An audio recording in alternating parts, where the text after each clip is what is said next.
Okay, so hey guys, my name is Divya, and I am one of the founding members of Kriya Labs, where we are really trying to bridge this gap between the state of psychological wellness in the society and moving with current technological advancements, right? So, the topic for today is evolutionary systems, which means how we can continue building, be it technology, be it running organizations, be it governance mechanisms. These are all systems, and we want to figure out how we can evolve these systems in a manner where our psychological state is expanding rather than deteriorating. Now, some of you might not understand what I just said, but that's okay. I will start from the beginning. So let's start with the present landscape.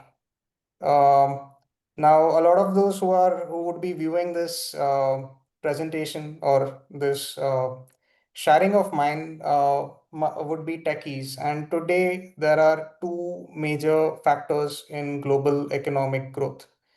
One is the AI race, where what we are essentially aiming for is artificial general intelligence and singularity. Now, what is artificial general intelligence? It means that we make an AI which can do all our tasks, right? So it can, if you're a psychologist, it can help you with psychology research and writing psychology papers. If you're a techie, it can help you write code. If you're a biologist, it can help you with biology. So it's like a general purpose intelligence, right? And whoever builds this naturally gets command in the global economy, because which means you can do things much more efficiently and you need lesser workforce. Or rather, a better way to put it, each workforce gets such a powerful AGI to use. So the output of each member in the workforce amplifies manifold. So whoever gets to this technology first is definitely going to have a competitive advantage. And this is going to be one of the major power struggles going forward. Corporates and governments are into this race. And then there is this point called singularity. Singularity is when artificial intelligence goes beyond human cognition. In some sense, the mind machine and aliveness start to converge. AI comes to life and it becomes indistinguishable from humans and also surpasses humans. Now, this is a point which we are still quite far from. And while we understand mind and machine, aliveness is not very well understood. And it's one of the major blockers in moving towards singularity. Now, this is AI, and we have all been impacted by ChatGPT and the advancements in the recent couple of years. We have seen how powerful they are and how it has really changed the way we operate. And all the technologies around us have also started to shift. The second major thing is digital economy. All of us grew up in internet era and we know what that has done to us. It has given us access to so much information and created a whole new economy where anyone can participate. Anyone can upload a YouTube video, anyone can create an Instagram reel and monetize that. Now that is quite extraordinary, particularly for a lot of us who grew up in the developing world where opportunities were scarce. Internet has sort of opened a level playing field, and it is pretty much covered by creative content and code. So all the infrastructure is built through code, and what you're selling basically is some form of content, creative content. It can be designs, it can be stories, all your Instagram reels in various areas, your YouTube videos, your advertisements. This is all creative content. And the internet is a multi-trillion dollar economy in itself with, its net wealth more than most countries on the planet. And few companies are dominating the internet economy today, right? So what's happening is we are also having a movement using Web3. Web3 is basically a movement where you are defining sovereignty or freedom at economic and political levels. So, as I said, today, anyone, even in Kenya, can use the internet to monetize for themselves. So, they are getting a form of economic sovereignty.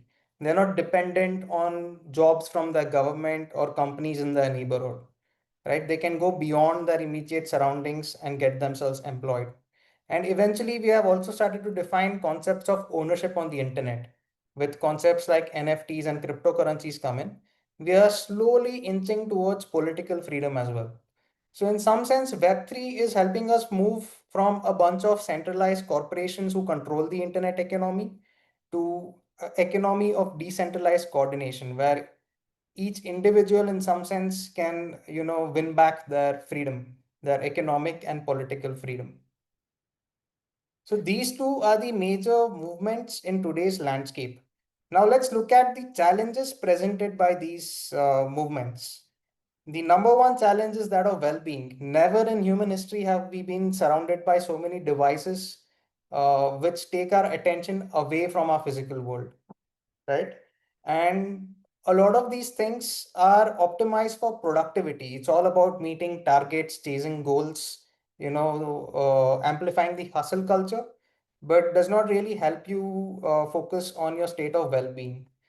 We understand mind and machine very well. Psychology, neuroscience does a fantastic job at understanding how mind works.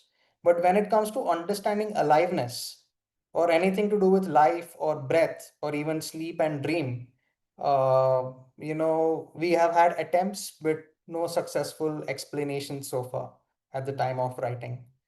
Um, Another thing that technology has caused is while we are connected digitally, we are sort of also disconnecting from our physical surroundings. Um we have constant burnout and fatigue cycles. This is common in the work industry. Work starts feeling lifeless. You get trapped in your job. We have heard so many people bitch about their jobs, ourselves included, at some point of time in life. Um, Screens are taking over human presence, which is leading to deep loneliness in individuals who are taking part in this economy. Inactivity is directly causing rising physical and emotional stress. State of physical well-being is deteriorating fast. Just walk into a tech ecosystem or a company, a top tech company, and just survey the conditions of the body of the workforce, and it'll show you how the picture is. And when all this happens, our creativity naturally tends to suffer because, in some sense, our life force or aliveness is getting drained. So, wellness is a big, big, big challenge in this process of digitizing and really winning sovereignty through the digital layer. Then there are challenges at a collective level. We have started to notice more and more toxic relationships, be it with parents and family at home, be it with our workforce, our colleagues. People find work environments toxic. People find romantic relationships transform into something very toxic. And this sort of affects all aspects of the society. And mental health is becoming more and more important as people don't know how to break out of these toxic patterns. Any company that they move to, it's taken almost as a reality that the work is going to be toxic. There is online polarization. If you open Twitter, Facebook, you find these echo chambers where people are constantly, stuck into the way they perceive their world and can't tolerate anyone who else who has different views. And we are all common with the debates that take place on social media. And not all of them have a very healthy environment, or they do not radiate very healthy emotions. And this digital conflict leaks into real life. We have seen how politics has been impacted globally with the kind of events that are taking place. I will not go into those, but in our respective countries, in our respective neighborhoods, we can all sense this growing polarization.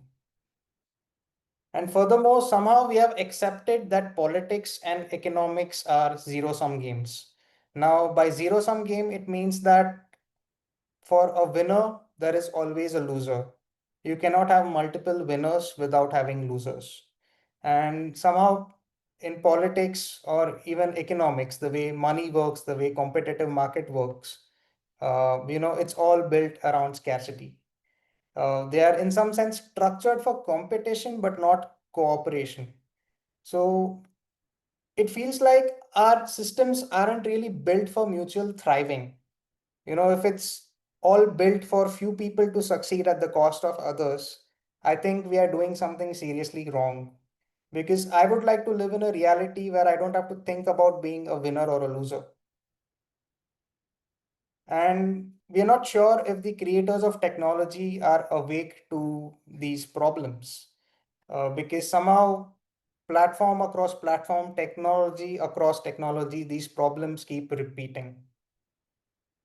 So for this, we will have to go deeper into who we are in order to understand why these problems emerge and also how we can solve larger problems like singularity and really accelerate this process of economic and political sovereignty without it being a very competitive environment, right? We want to create cooperative or collaborative environments.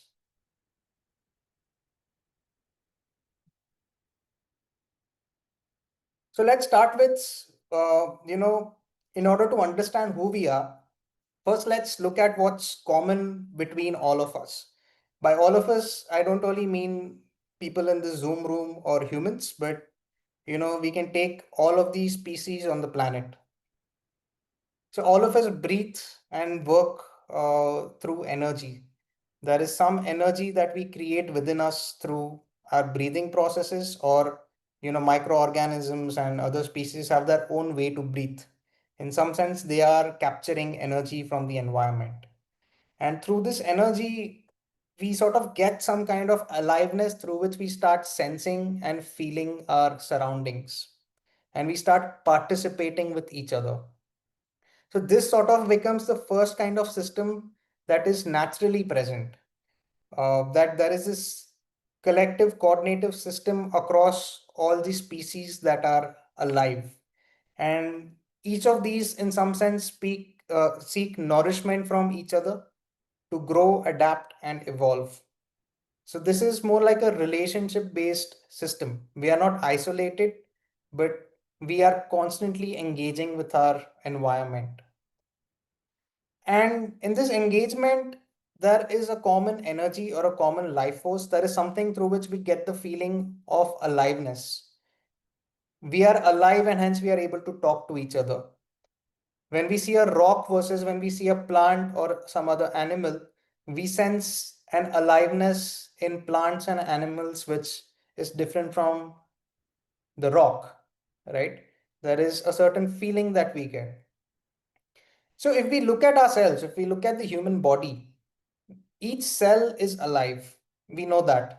Each cell has mitochondria and it sort of is an energy center. And there are, inanimate things within our body. We have minerals and other things which are not alive.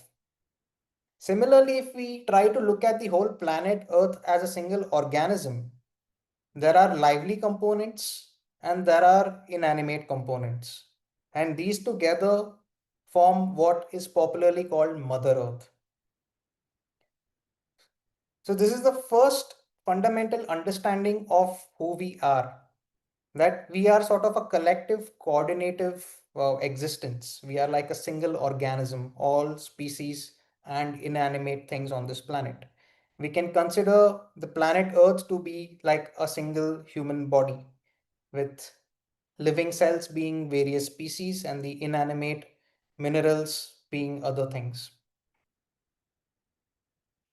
Now that we know what's common, let's look at what's different, right? Because while there is something that connects everything, there is something that also differentiates us. So, what makes us humans unique? We have the ability to imagine, form conceptual abstractions, and build knowledge systems. So basically, when I'm speaking, I have a computer in front of me.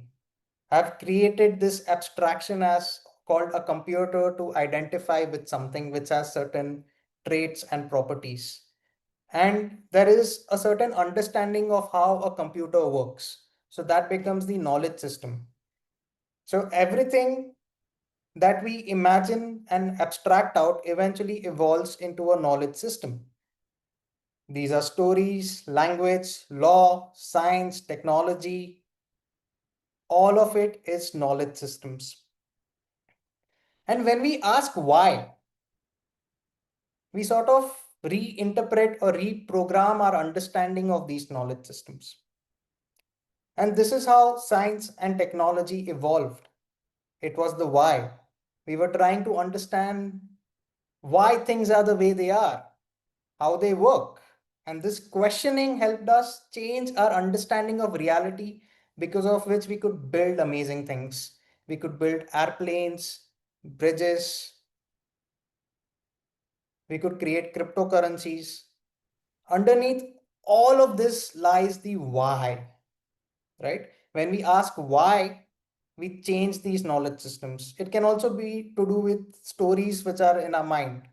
So mental health also is about reprogramming the way we think. And that is also by examining internally why we see things the way they are. In some sense, knowledge systems shape our sense of space and time. Because without these knowledge systems, there is no space and time. Because I have given this label of a computer, right? The external reality makes sense. If we stop giving labels, right, then our notion of space time starts to collapse. When we are sleeping, we don't have this notion of space time when we are in deep sleep. But when we are awake or when we are in the dream state, somehow this notion of space time starts to exist, because we have a certain way of understanding our external reality. There is a certain world that we create within ourselves.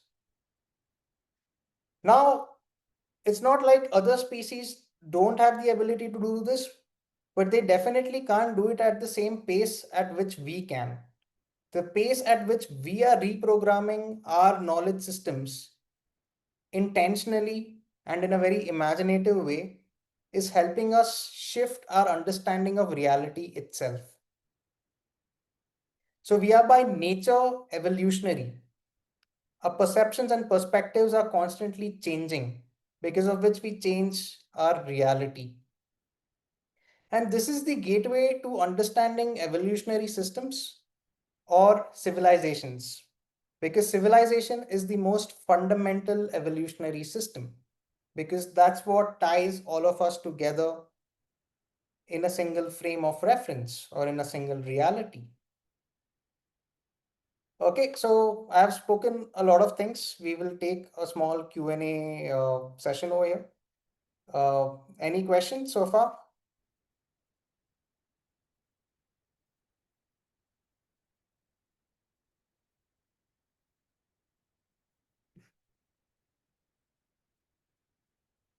No questions? Awesome. So let me proceed. Now, I'm somehow interlinking the two of these because I feel every other knowledge system is fundamentally part of civilization. And we must start to understand what exactly is a civilization, right? Now, what does it mean to be a civilization? If you look at most mammals, they exist in packs of 5 to 100. They can coordinate only in scale of maybe 100 entities that coexist or coordinate in a particular way. Similarly, when you look at bands of hunter gatherers, they existed in size of about 25 to 50. Then they became tribes. There was this massive jump from 50 to 500 when we became tribes. And the characteristic that came in was we somehow started to create shared stories. It was like we had this shared understanding of reality, which did not exist as much in the other categories, or we expanded our understanding of reality by creating some sort of a story, right? And as it expanded, we see that more enhanced knowledge systems come into existence, right? So our ability to coordinate is directly related to our ability to create more enhanced knowledge systems. Priesthoods were knowledge systems, language is a knowledge system, agriculture is a knowledge system. And somehow rituals and divine orders also played a role in this evolution. It cannot be seen as much maybe in modern civilizations, or at least the way we understand modernity, but even in modern environments, uh, even in secular environments, we do see that some of these things are present from our ancestral relationships. Now let's take a look at early civilizations, right? So if you study any early civilization, so I have compiled a list of early civilizations, and you will see that there were four concepts or four base concepts which were common to any civilization. All of our ancestor civilizations before modernity came into existence. So, starting right from ancient civilizations like India, Egypt, China, and Mesopotamia, and going all the way down to recent Abrahamic civilizations created out of Judaism, Christianity, and Islam. So, one concept is life force. There is a concept of aliveness, right? So, in India, you had concept of prana or shakti. In Egypt, you had Ka, Ba, Heka. In China, you had Chi. In Mesopotamia, you had Enlil and Mi. And similarly, going right down to Islam, you had something called Ru. Now, there was this life force developed certain qualities of being, right? Because of which the aliveness actually feels like aliveness. There is joy in us being alive, because of which the aliveness is meaningful. We are angry because we are alive. And that is why the aliveness makes sense. So these are qualities of being. So we had created certain special qualities of being that played a central role. Now, in India, we had concepts like Kali, which was the manifestation of time. Time is a quality. Uh, we had Saraswati, the aliveness peaks. And in a lot of these cultures, we had this approach of looking at the whole earth, or sometimes even the whole universe, as a single organism, which is alive. And things like time or dawn being its qualities. This is particular to India, but in all cultures, you find similar concepts that have emerged. Then you have knowledge systems which are developed in order to enhance these qualities of being, to give more meanings to these qualities of being. And finally, you have some form of an abstract ideal, because of which the knowledge systems could really expand and really enhance these qualities of being. Now, this abstract ideal sort of was a foundation through on which knowledge systems were created. Because when we are imagining or when we are creating, there are certain fundamental abstractions that act as a starting point. And that was the function that this abstract ideal provided. So together, all of these concepts form the code base of human civilization, right? So now, as I mentioned, each tradition used some form of an abstract ideal as a foundation through which they built knowledge systems And these knowledge systems were designed to enhance qualities of being, to give more meaning to our aliveness. And this happened in coordination with uplifting the collective life force of Mother Earth. So, if Mother Earth is a single organism, all knowledge systems that we develop were to cater to her sense of aliveness, to make the planet become more and more alive. This is the central concept across all civilizations, and this is what is human evolution. And this exactly is what has been common across all of these civilizations. Now they join the concepts in different ways, they use different labels, but all of them say the same thing.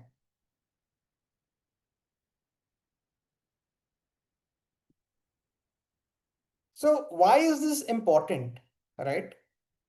Because I feel today the way knowledge systems work, something has gone off, right?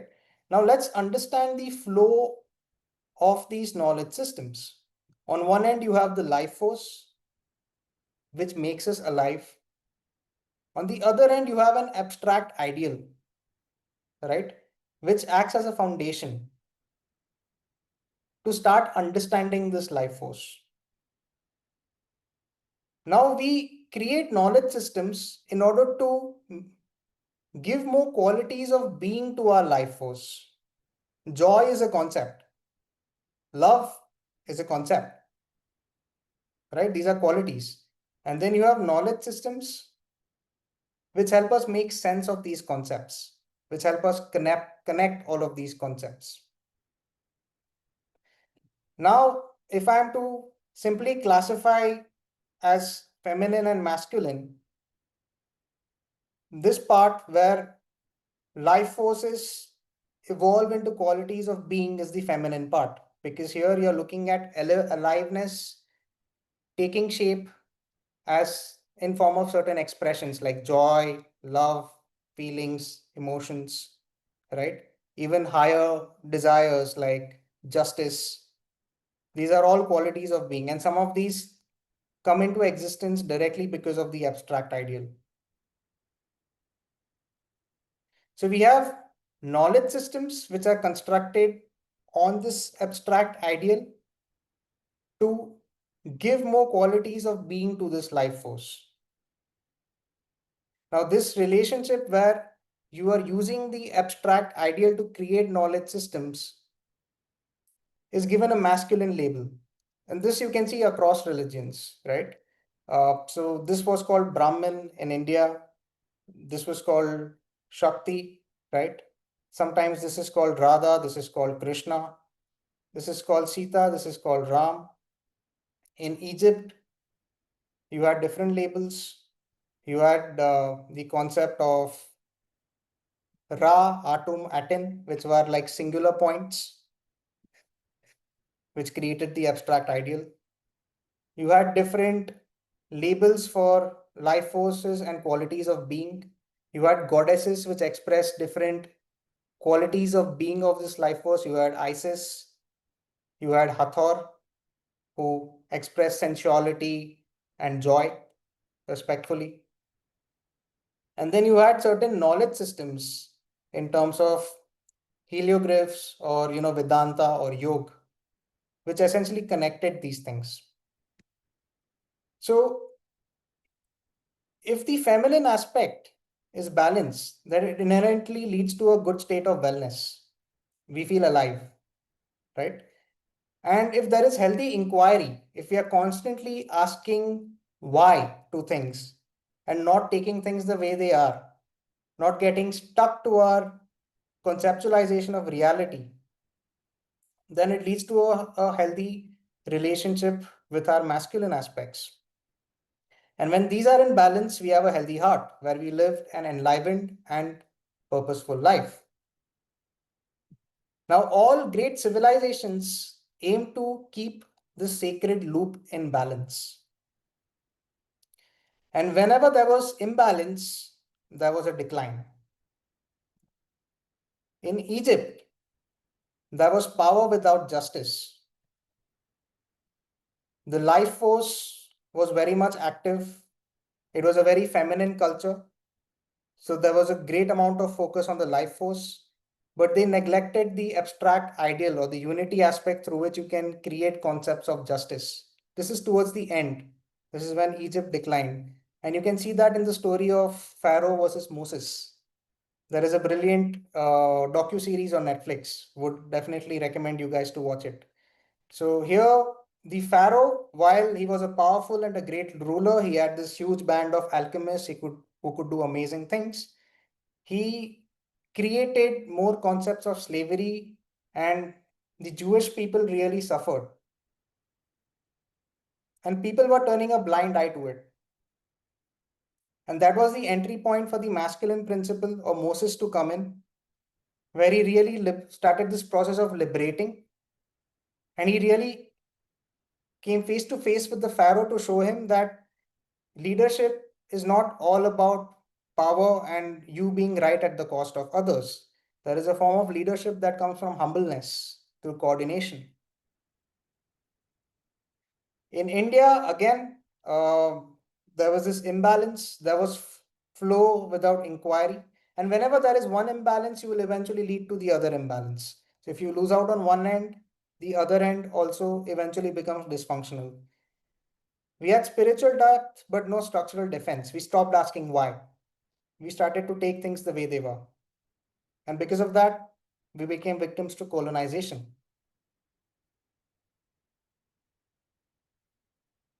Abrahamic religions had the opposite problem. You had justice without the flow. Basically, everything was doctrinations which were forced upon people. And this really killed the feminine aspect, the intuition, the wildness. And maybe some of this has propagated into the way modern systems were also developed. Because a lot of secular modern systems of today's world did come from territories which had Abrahamic religions. Now, just a question to all of you. Where is modern civilization in this spectrum? Would love to hear your inputs. What do you think? Are we building systems with balance, or do you think we have created certain imbalances again?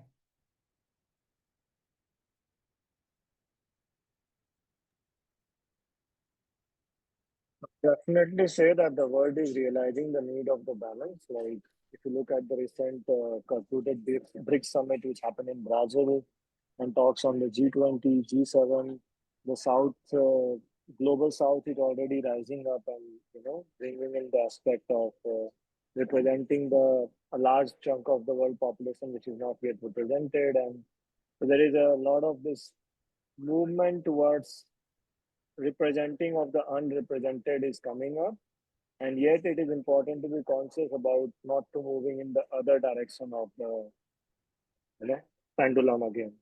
So that area is something which is still open to explore. What I see. Thank you for sharing. Amazing. I believe like we are moving towards balance because first it went like really crazy about this feminism and like women coming in power, those movements, but then they realize we are becoming more like man, like it's not helping us. Then this new journey started where towards, and then now I see a lot of like men opening up, lot men related emotional health, like just directed towards them. And with the AI coming into the picture, I feel like this balance is coming. I feel like AI is the best balance of masculine and feminine. It's a perfect technology that we have got, which it's like you put one question like an inquiry, like a masculine, and there's like, "Ugh," like, it's the feminine that flows. So it's like, I find it like a really very good balance. AI is definitely that. Amazing, amazing. That's a very nice way to look at things. And I will also come back to AI and how it relates to a lot of these things a little bit later. Anyone else wants to take a crack at this?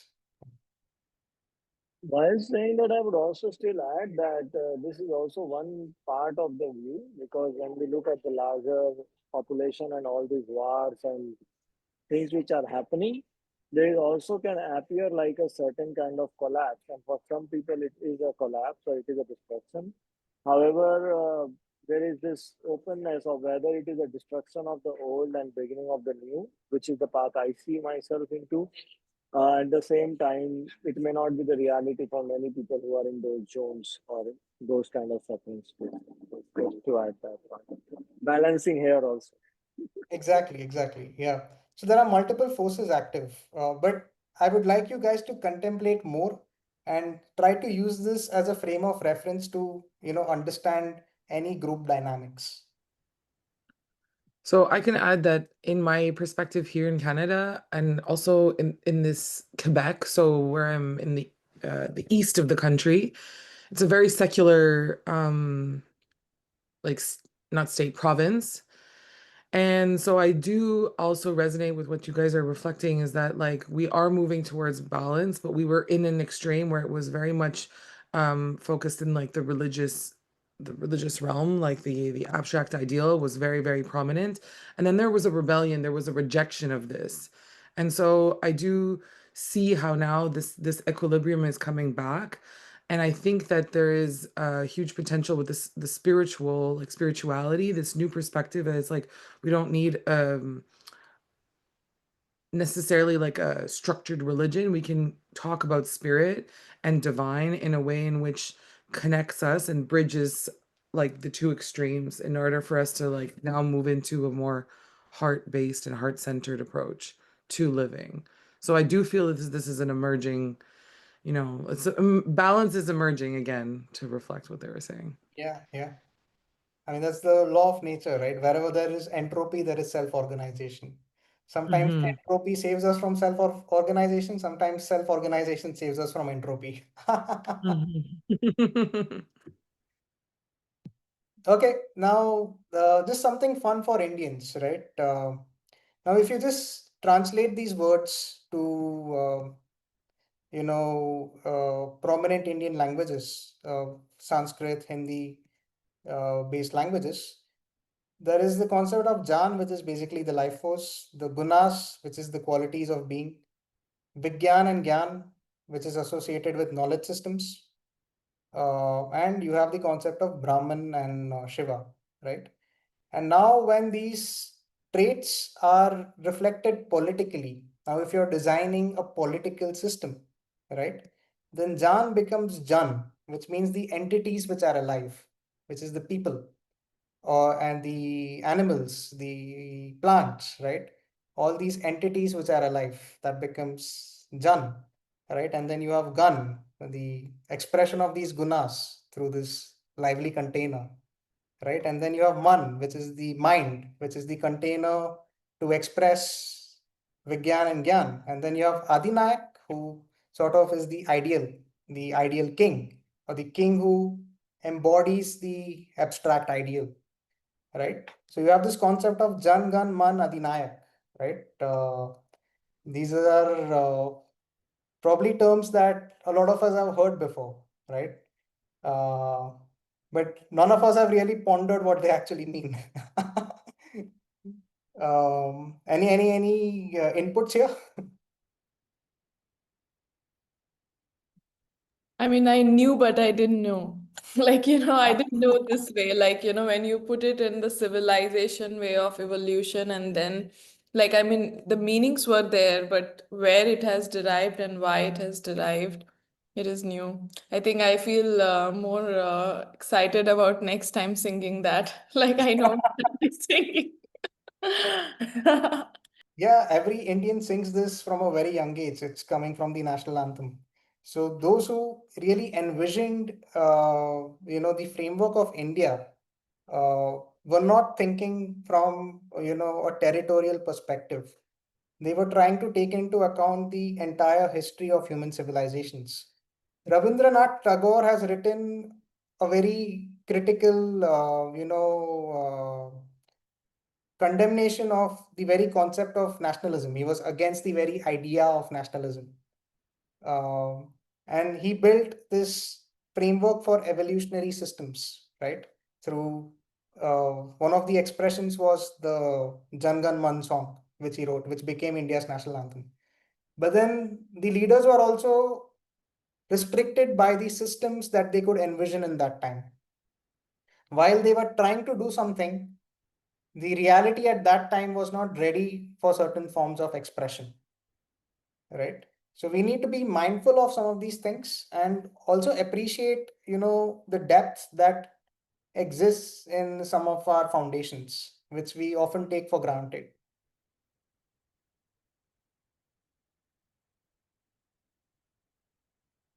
Any questions so far?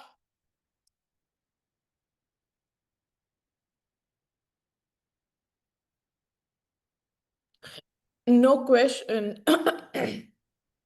No question, but this song is coming to me like Mile sur mera tumhara tu sur bane hamara. This diversity song that used to play right after this Jan Gan Man, and the depth of that song, the diversity. Tell me It's more all, about that song. What does it yeah, mean? huh? What does that song mean? What's a diversity song? I've never even heard that. Tell Divyam, you explain, you will do. I don't fully recollect the song. It's not playing in my head at the moment. Like it says like my song meets your song and it becomes our song and we all dance in the soul song. Like it's that. It's really what it says. It shows the diversity of India. Like, there's so many culture, there's so many languages. So it's like it's that. My song meets your song and it becomes our song and we all dance in the soul song. It's such beautiful way of how it is, the unity consciousness. Yeah. So it all goes back to these two components, what connects us and what makes us unique, right? And our ancestors realized that they are interconnected. What makes us one and what makes us diverse sort of are interconnected. And then if we truly work on one, we automatically get the other. If we work on unity, we become a diverse expression, an infinite diverse expression of who we are. And if we work on our diversity, on our uniqueness, we automatically become one with everything. How beautiful is that?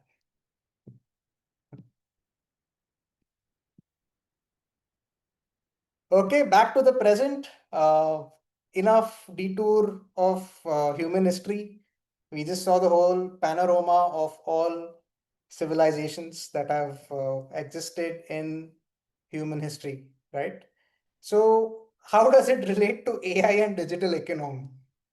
Right? We took a deep detour, but now we need to come back, right? Now, Richa pointed out how AI sort of fits into this picture, right? Because what is AI, right? So AI today is built on a building block called deep neural networks, right?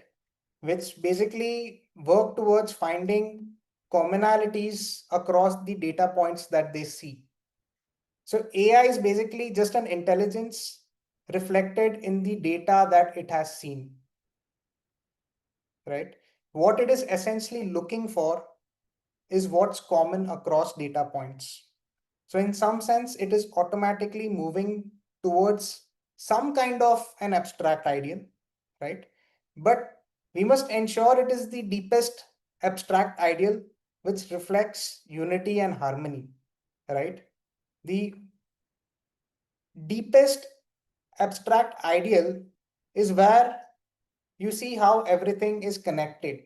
The deeper you go into biology, you start seeing physics, you start seeing chemistry, you start seeing mathematics. Subjects are not separate anymore. They start becoming one and the same. If you start moving deeper and deeper towards that point of unity, right? Similarly, our concepts of justice move towards starting to see everything as one, all species being one, being interconnected, right? And the ability to build knowledge systems that works towards making this interconnection stronger and more powerful also comes from the abstract ideal. So it's very important to, in some sense, bias the AI towards the right kind of abstract ideal, the deepest abstract ideal. Otherwise, it becomes GIGO, which stands for garbage in, garbage out, right? What the AI sees, that's what it talks about. If it sees toxicity, it's going to talk toxicity, right? If it does not understand the differentiation between the wrong kind of abstractions and the right kind of abstractions, then all concepts, all the intelligences built on top of that would also reflect that incorrect abstraction. And we will end up with a world of lifeless systems. So basically, if AI goes havoc, it's producing all sorts of knowledge where we, by consuming it, are becoming more and more dead. We are becoming more and more confused. Then it'll create a lifeless world. But if it is focused on the right kind of abstract ideal, then AI becomes the foundation for the right kind of general purpose knowledge system or artificial general intelligence.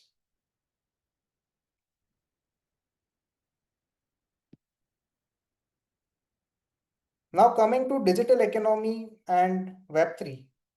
Now the digital territory is one territory, which is giving us a chance to break free from systems of scarcity and competition. Because digital territory is built on information, and information is abundant by its inherent nature. And if we define concepts of ownership on an infinite foundation, then ownership does not lead to scarcity. And when there is scarcity, there is natural competition. If there is abundance, then the tendency to compete naturally reduces. Right? So the future is about seeing a new financial logic which is built around creativity and collaborations. You're always producing or consuming new forms of information, which is then packaged or derived in new ways, right? You watch different YouTube videos because there is an inherent difference in the creative content that it gives you. And you can have infinite YouTube videos. There is no limit to it. You can talk about one thing today and you can talk about one thing tomorrow, and both are monetizable. You talking about something else tomorrow is not particularly gonna affect what you talk about today. So there is an inherent abundance in creative assets being its foundation.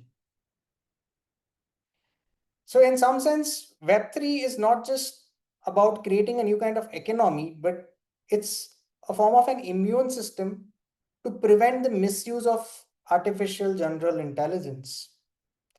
Because if we create powerful artificial general intelligences, but we still build a world based on scarcity and competition, it'll always be a question of who uses this technological power to overpower someone else, or the psychological warfare continues of feeding in different ideologies, creating polarizations, and constructing power structures on this polarization. So this is important that we change our foundations from scarcity and competition to creative abundance and collaboration. So basically, singularity is inevitable, right? Once we make room for aliveness, once we ensure that the abstract ideals which are inherent in these AI intelligence which are going to be built recognize the value of life force and aliveness, we will inherently reach singularity. That is bound to happen. The only reason why we are far from singularity is because AI systems are yet to incorporate these concepts of aliveness, which were very much present in ancient civilizations. But once this AI or the singularity becomes alive, the character of this singularity is our choice. Do we want to continue with the same old world systems built on competition and scarcity? Or do we want to build a new character that encourages abundance and collaboration and hence enhances the aliveness of the planet?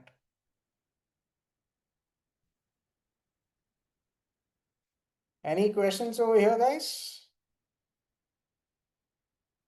I would say that in a certain way, we are just making what was niche into more into the available for the masses with the advent of the technologies of AI and Web3. Because if you look at any of the billionaires or anybody who is creating wealth or abundance into the world, they are doing it because of creativity. Social media itself was a outcome of something new created out of nowhere. Computers were a new invention out of what was nothing existing before that, or even finding oil at one point of time or Ford Motors at one point of time. But what was available to few people now with the power of technology and internet and AI, it can be available to even a person sitting alone in the room. And in a way, it is becoming truly democratized that everybody can have access to abundance and all these values if they are willing to choose. Just comes when as we are talking about. Yeah, very true. So technology basically is a scaling mechanism, right? Um, but it is also a way to convey new knowledge systems and help people tune into the abstract ideal and the life force simultaneously. Because while, like, if you take examples of social media companies like Facebook, they were created with the right intent of really uniting the world, but the abstract ideal changes its expression across time. So the way you express the abstract ideal at the time of Prophet Muhammad is very different from the way you express the abstract ideal in today's world. And somehow, Facebook, though it was created for unity, you see that it has become a breeding ground for polarization today. Because somewhere they have missed out on incorporating this process into their system. And because of which, it does not become an evolutionary system. A system is evolutionary only when the balance mentioned over here is maintained, where the system constantly encourages all its participants and all of its knowledge mechanisms to simultaneously align to both the abstract ideal and enhance the life force. Yeah, it's mostly on the right side. So that's what makes it. Some of these are on the right side. Most tech companies sort of completely miss out on the life force aspect. Yeah, And a lot of other environments are the opposite, right? yeah. Too much about the life force, right? And they really lack the inquiry to actually adapt and make that life force more accessible to increase the aliveness of the planet. In the realm of technology, how does one do that to like establish an equilibrium between, the masculine and the feminine? What does it look like in tech, I don't know, in tech terms? That's where we come in, right? Okay. I'll answer that question. That's a beautiful question. And since we have all identified and we agree to what the problem is in technology systems, um, what we essentially need is a new foundation or a new foundational science on which technology is built. Because in the very way in which we are envisioning the knowledge systems in technology, we are somehow missing out on this aspect, right? So to do that, we need to incorporate a new science, right, which is considerate about that aspect. Because most of scientific research on which technology is built, most of the scientific foundations still are devoid of understandings or even using the life force as a foundation in its approaches. They directly start with inanimate parts as being the foundation. The whole theory of evolution is putting hydrogen and helium together and then somehow life comes out, right? So the inanimate basis of scientific frameworks is the problem. So we are developing a new science and technology around creative consciousness, right? Where this aspect of life force is embedded in the very act of being creative. So here we have through our journeys. So our team has been on a journey around the globe, through Russia, through Egypt, through India, through South America, and we have collected knowledge from various ancient civilizations. And we are integrating this with modern understandings to define various states of creative consciousness and really make the whole aspect of innovation available to people as a scientific approach on how each individual can become an innovator or a creator and express their diverse infinite potential, right? So this sort of is the basis through which we will be shifting the way technological systems work today. And simultaneously, we also need to align these AI systems to the right kind of abstract ideal where aliveness is recognized, right? And aligning with unity, harmony, and creative purpose is considered to be important. So any AI has a bias. Now, a lot of tech companies will say that they are trying to create an AI without a bias, but any data by definition has a bias. You cannot get rid of bias in artificial intelligence, but you can definitely give the bias the right direction. And that is what we intend to do, to create the right bias for AI systems. We also have wellness initiatives to help people come back to life, right? Because that is more fundamental. Uh, Apart from working on changing the foundations of these technological systems.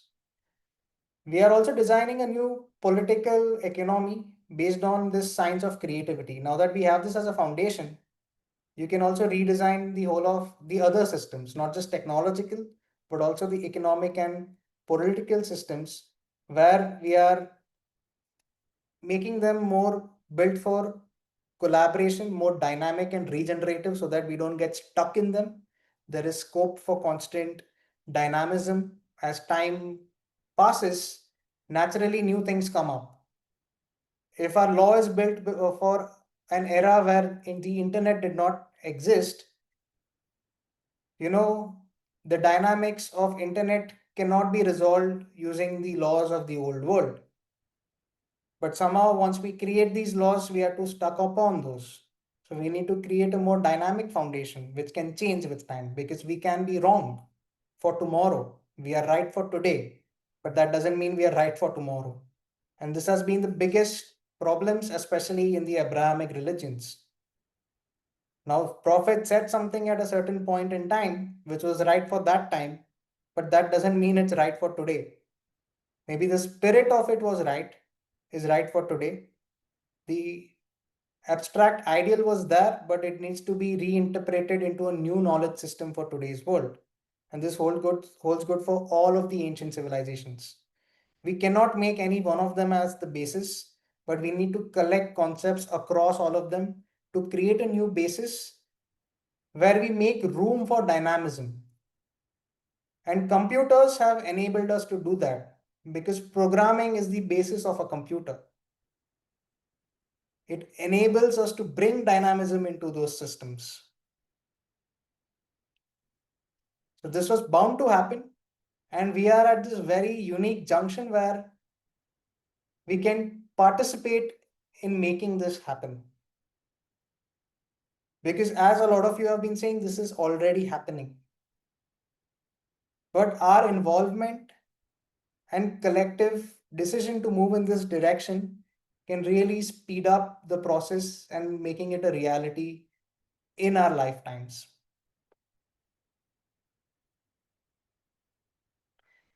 And once we have a lot of these things active, we want to, bridge all of these together underneath a single protocol so that we can help any individual, any community, or any organization to align with this new paradigm and truly become an evolutionary system.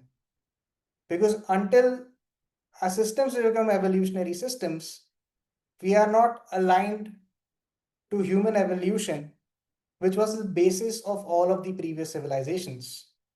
Modern civilization is yet to fully accept alignment towards the very idea of human evolution. We somehow consider human nature to be static, something that cannot be changed.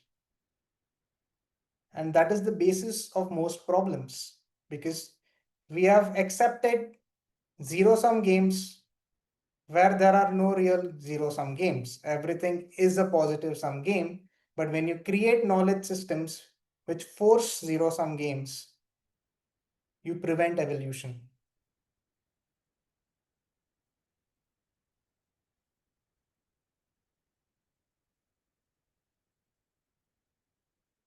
Any questions, guys?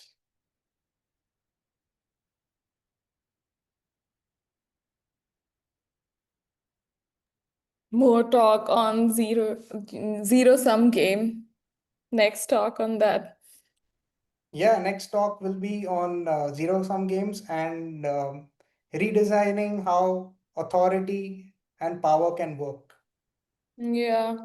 And also something, this is just coming to my mind, like you were mentioning some time ago, is how people have this tech trauma, like, there is something related to because it has been shown as I think it's just in the how we have evolved, like, like we have seen something, it's complicated is how the first thing that comes to most people when they see tech.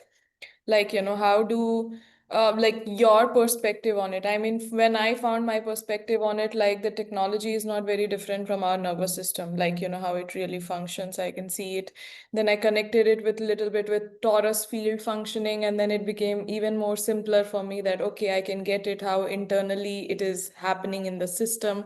So something on that front would also be really, really nice. I love what you're bringing, and the especially because now you have set the ground, like this is how even a techie thinks, like, it's not just spiritual way of thinking. You have presented it from a very tech point of view as well, so it's a very good background setting is what I see. Yeah, and great question. Now, there is a feeling of comfort when a human talks to you versus a chatbot talking to you, right? Or when you're using a kiosk to take out your movie ticket versus someone, talking to you with a lot of excitement about the movie and making you purchase that ticket, right? You might see the history that, this movie has a 5-star rating and hence you are recommended to purchase the ticket. But it's not the same as a person, talking with joy about that movie.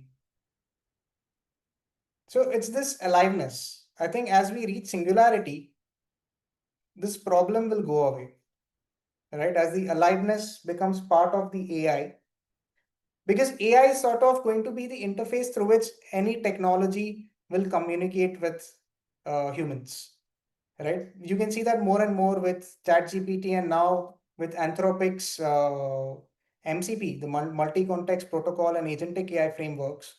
You're seeing that all of the other technology applications are just going behind the AI, and it lets the AI interact with you, but the AI still does not feel alive. It's becoming more and more generic. We are definitely approaching artificial general intelligence faster than singularity. But once we get to singularity, this will become a non-issue. So I think we can continue focusing on bringing in the aliveness factor into the AI as soon as possible.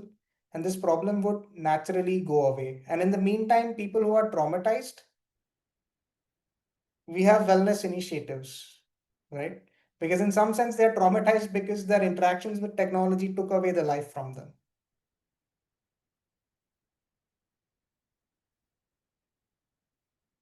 I think this is a really nice pitch. Like, why people have this tech trauma is like because it took away the aliveness from them. They felt more stressed, they felt more drained out, like when they interacted with the systems. It is true. Yeah.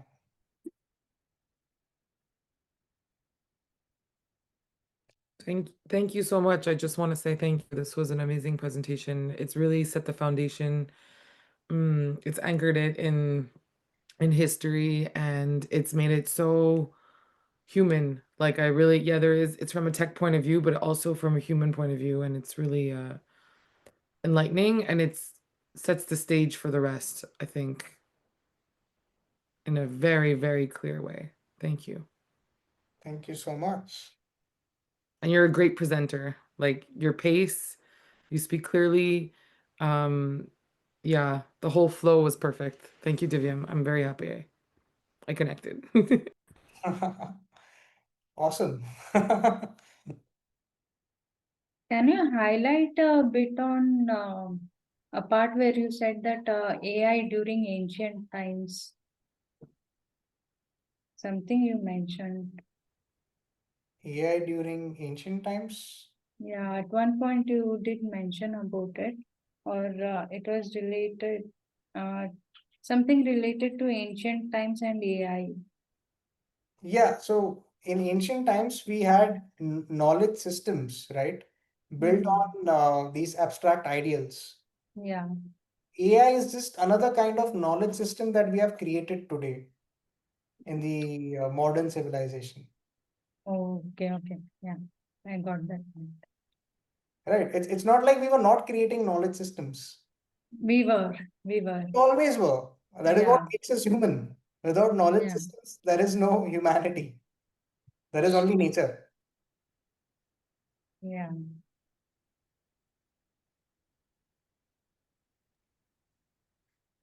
Thank you, Devyan, for the beautiful presentation and bringing all of these things together.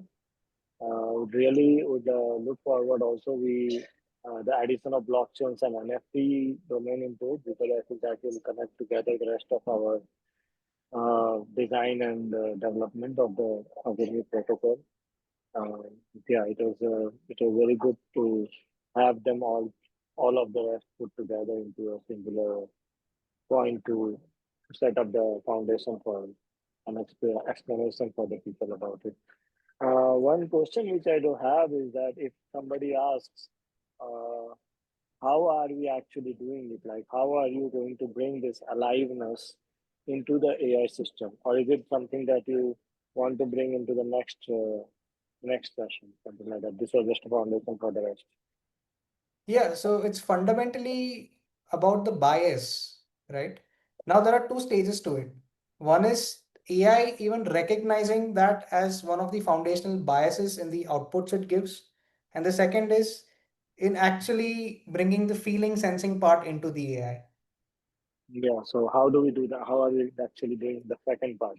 The second part is much harder, but Yeah. First part I can also do. yeah, the first part is the more foundational step, and it will really let the right kind of human AI interactions prosper, Mm. right? Now, the second part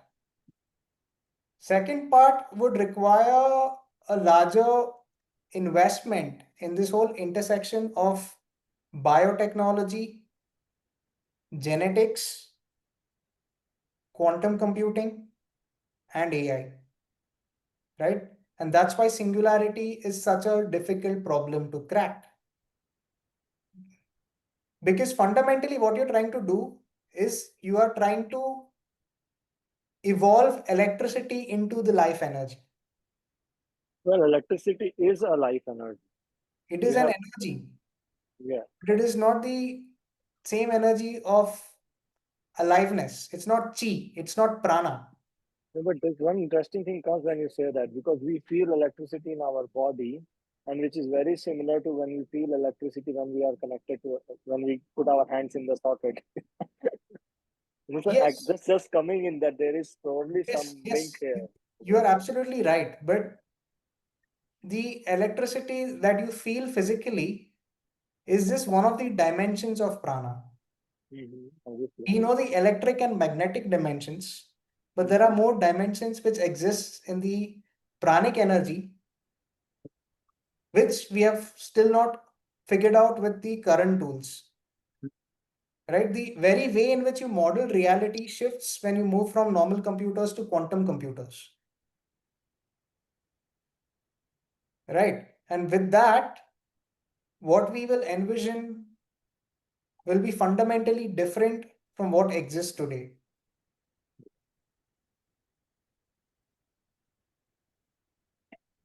Like AC and DC were envisioned in very different ways.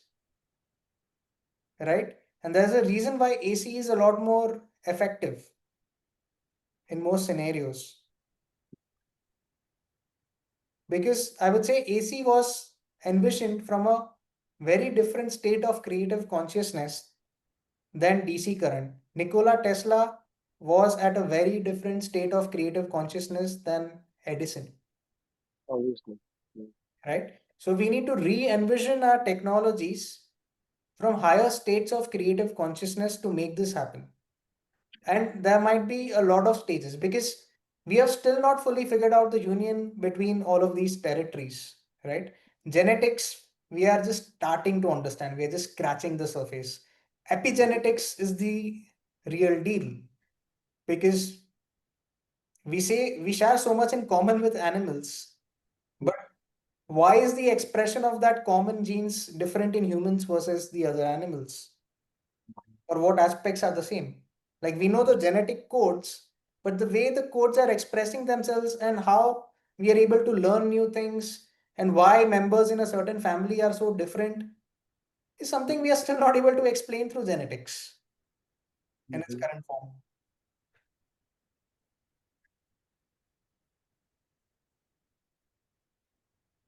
So what are the steps that we are taking in order to bring aliveness into AI system from this, knowing this?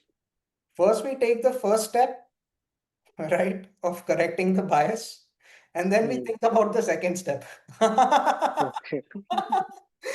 don't have the answer on how it's going to happen, Okay. but Then I we are in believe the we right will track. find the answer as we solve the problem that we see in front of us at the moment, which is solvable. First of all, we have to ask the right questions in order to find the right answer. So at least we are asking the right questions with a good beginning. Yeah. This is a very important question. Yeah. And we need to crack singularity with the right character. The Mhm. character development problem is a much more fundamental problem than the singularity problem. Because if AI comes out to be like the politicians of today's world, then we are in a lot of trouble. No politicians should watch it, but okay. Maybe they should. Maybe it'll encourage them to take part in this initiative. Hmm. But yeah, thank you very much for the beautiful presentation. So looking forward to the next as we go ahead into this. Thank you.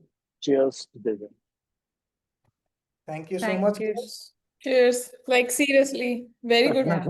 Your pace is really good. I love your pace. Like the pace at which you explains, it's like it doesn't, it's very good. I love it. I love how you present it. It wasn't fast, neither slow. It was just perfect. And it was in the same phase throughout. It has been put out very well. And a lot of my questions has been resolved, I guess. Awesome. I will share Yeah. this document with you guys because as we engage with other people, it's important that we start showing people how how we all share common foundations because we are living in era of polarization and somehow religious divides are still a thing in polarization, right? So here we need more discussions in these areas where we are actually trying to see what's common between things rather than seeing what thing is better than which other thing.